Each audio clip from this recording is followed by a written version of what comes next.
Okay, so let's get started with number 3 on test 7 review. This is a classic example of a non-linear system that we're trying to solve. And so notice that we have a circle equation and a linear equation. The reason I know it's circle is because my x is squared and my y is squared. So I did go ahead and rewrite it like this. Parentheses x plus 0 squared plus y minus 2 squared equals 4. The reason I did that is so that you can clearly see your center. It's a little difficult to see when you just have an x squared.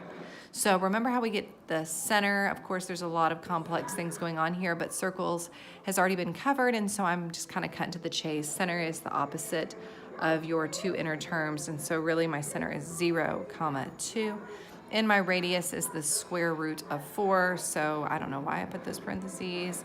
Forgive me, it is a radius of 2. And so how does that work when we're graphing it? We really didn't cover too much of graphing of circles, and so I would definitely say you find your center. So 0, 2 is right here, it's on the y-intercept. And then you're going 2 units all around, and then you're just kind of doing, if I dare be so bold, a rough sketch on how a circle would come together. And so it's not perfect. It's a circle. It's a little tricky when you don't have something to go, but you get the idea.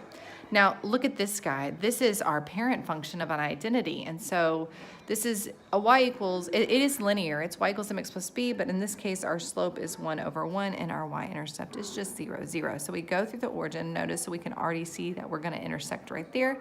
Then it goes up over, right there, up over. And mainly because my circle is so sloppy, it appears that it touches right there, but it really doesn't. Let me see if I can do a little bit better right there with the circle. Comes out a little bit. There.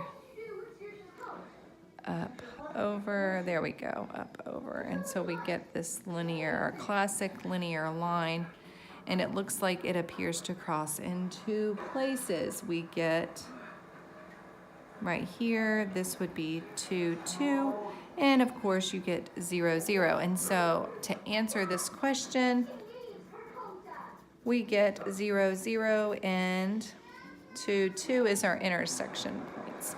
So this is a consistent system with 2 answers, or essentially 2 collision places, a linear and a circle.